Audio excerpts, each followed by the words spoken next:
Nan jou ki sot pase yo la, Belize la gon nouvel nan men nou. Nan video jodi a, mwen pase la pou m pataje nouvel sa ansam ave nou. Lem vin pataje nouvel la, mwen prale ave nou nan ordinate a pou m kapab montre nou ki kote mwen jwen li. Nou konen janmye, depi gon nouvel ki tombe, fò m pase la pou m aktualize nou. Rapidman, ma prezante m pou moun ki pa konen yo, mwen se Alexandre Dine, mwen toujou fe an pil video sou kesyon visa, immigration, mwen toujou bay an pil konsey, mwen toujou apeseye ouvez yeux an pil nan nou. Rapidman, avan ban nou nouvel la, map di nou, nan mouman la, mwen trouvem la kay mwen Saint-Domingue, mwen getan retounen sot Chili. Nou konen nan jou ki sot pase yo la, mwen te Chili, mwen tap vizite Chili, ebyen, mwen getan retounen Saint-Domingue la, mwen la kay mwen la. Bon, se ki nouvel ke Belize la gen nan men nou? Ebyen, Belize mande visa a tout Haitien kap vizite peyi ya. Si ou menm ou se yon Haitien kap vizite Belize avek yon pasport Haitien, ebyen, wap bezwen yon visa pou fe sa. Nou konen avan, nou menm Haitien nou te kapap vizite Belize san visa, ebyen, jounen jodi ya, pa gen bagay kon sa ankor, nou bezwen yon visa pou nou vizite Belize. Mwen konen gen pil moun ki pou rejoin nouvel la, se sa ke fe mwen pase la, mwen fe video pou m kapap aktualize nou. Rapidman, ki sa mbral fe, mbral avon nan ordinate a pou m kapap montre ou ki kote mwen jwen informasyon. Mwen pral ave ou direktman sou page Immigration Pays Belize pou m kapap montre nou ki kote mwen jwen informasyon. Bon, nou la nan ordinate a, jamte pou met nou an, mwen pral montre nou ki kote mwen jwen informasyon.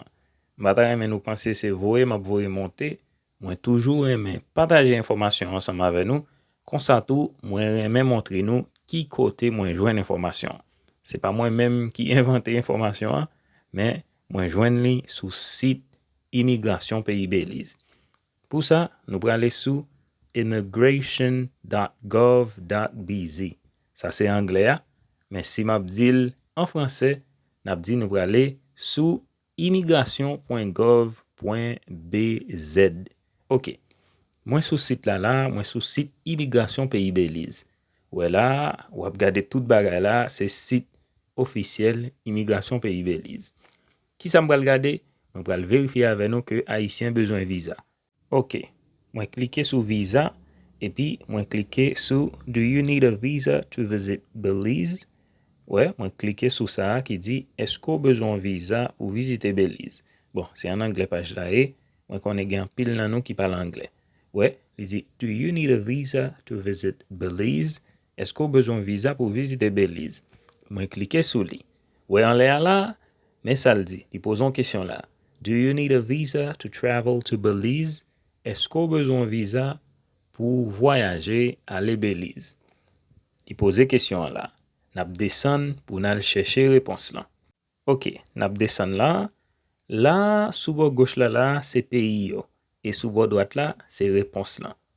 Ok, li di oui ou non si peyi a bezwen visa. Par exemple la, ouais, Afghanistan, sou bo gauche la, sou bo droite la, li di yes.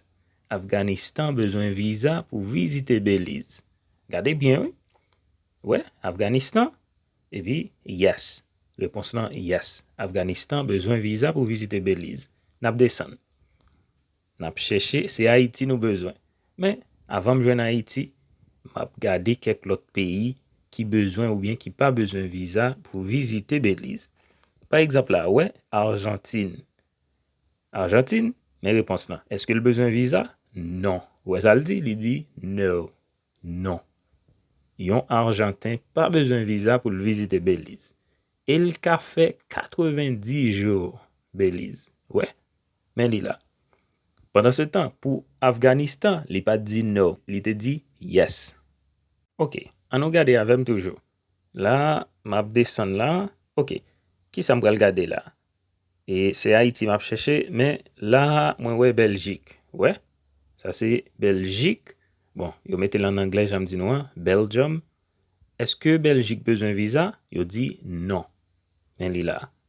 Sa se Belgique, Belgique pa bezwen visa. Sa vè di yon Belge ka vizite Belize san visa.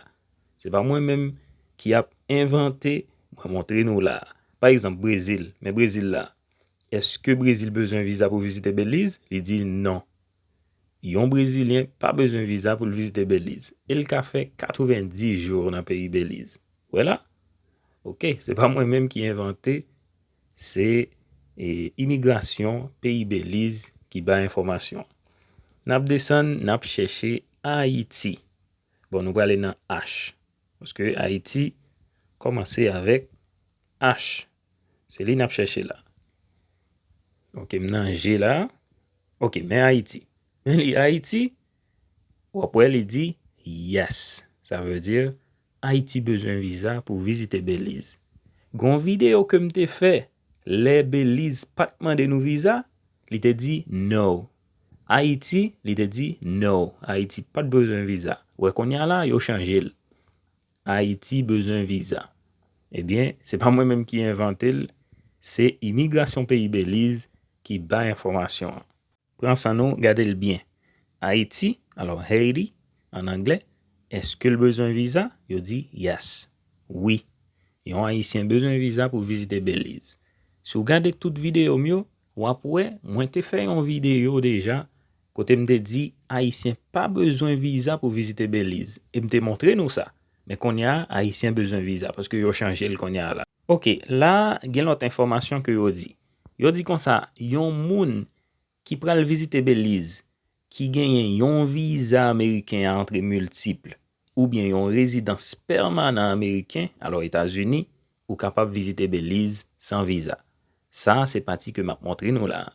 Yo dit, yon moun qui gagne yon visa américain à entrée multiple, ou bien yon résidence permanent américain, ou capable visiter Belize sans visa. OK? Donc, m'a montré nous information là. Et yo dit tout, si par exemple, ou gagne yon visa à entrée multiple, Schengen, yon visa Schengen à entrée multiple, ou capable visiter Belize sans visa. Ou bientôt, si ou gagne yon visa canadien à entrée multiple, ou bien yon résidence permanent canadien, ou capable visiter Belize sans visa. Ça, c'est pas moi-même qui invente l'information, hein? C'est montrer nous qui côté moi joindre information. Moi-même, faut me dire nous, moi pas jamais remonter toute information m'ban nous, c'est information que me joigne de bonnes sources. C'est bagay que me joigne sous page officielle Immigration Pays Belize. C'est information que me joigne sous page consulat ou bien ambassade pays. Moi-même, moi pas remonter. Moi ban nous bon information. Et Belize pas demander visa, moi te dit nous ça. Moi te fait une vidéo, moi te dit nous haïtien pas besoin visa pour visiter Belize. Eh bien qu'on y a Belize demande visa, moi fait une autre vidéo pour me dire nous qu'on y a là haïtien besoin visa pour visiter Belize. Ou gain information hein, moi montrer au côté me joindre. Moi dis nous merci parce que nous t'ai regardé toute vidéo hein. Moi dis nous merci parce que nous toujours encouragé. Qu'on y a là ou connaît que yon haïtien qui a visité Belize besoin visa pour ça. Si vous avez aimé vidéo, si vous avez aimé information, aidez me partager et puis pas oublier abonner à la chaîne non si vous voulez encourager. Si vous avez une question, si vous avez un doute, si vous avez un bagage ou pas comprendre, vous capable quitter un commentaire ou capable poser question. C'est toujours un plaisir pour moi pour me répondre. Donc on est non déjà, c'est Alexandre Diné. Ma bonne rendez-vous demain si Dieu veut pour une autre vidéo.